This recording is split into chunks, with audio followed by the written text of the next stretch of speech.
ఈ దసరా, దివాళీ సీజన్‌లో ఏ రంగంలో చూసినా సరే అమ్మకాలు ఇరగదీశాయి. ఏ ఏ రంగంలో ఎంతెంత ప్రాఫిట్లు వచ్చాయో ఈ వీడియో ద్వారా చూద్దాం.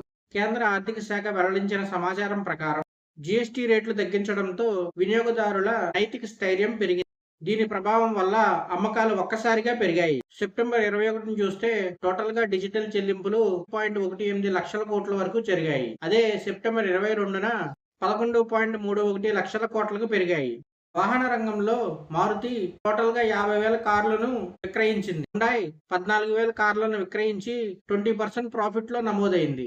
హెయిర్ కంపెనీలో స్మార్ట్ టీవీలు, మొబైల్ ఫోన్లు చాలా ఎక్కువగా అమ్మటంతో 85% వృద్ధి సాధించింది. ఇక అంబానీ కంపెనీకొస్తే రిలయన్స్ రిటైల్ 25% ప్రాఫిట్ ని నమోదు చేసింది.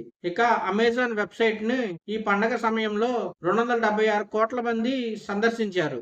అలాగే మీషో వెబ్సైట్ ని 206 కోట్ల మంది సందర్శించారు. ఇప్పుడు ఆన్లైన్ షాపింగ్ అంటే కేవలం మెట్రో సిటీలే కాదు, ద్వితీయ, తృతీయ నగరాల్లో కూడా తీవ్రంగా పెరిగాయి. అమెజాన్, మీషో వంటి వెబ్సైట్లు గ్రామీణ ప్రాంతాల్లో ఎక్కువగా సెర్చ్ చేస్తున్నారు. ఈ ట్రెండ్ చూస్తే భారతదేశంలో ఖర్చు చేసే సామర్థ్యం పెరుగుతుందని స్పష్టంగా తెలుస్తుంది. జీఎస్టీ, ప్రభుత్వ ప్రోత్సాహాలతో స్టాక్ మార్కెట్ వేగంగా దూసుకుపోతోంది. దీని ప్రభావం దీర్ఘకాలికంగా ఎకనామీపై చూపించబోతోంది.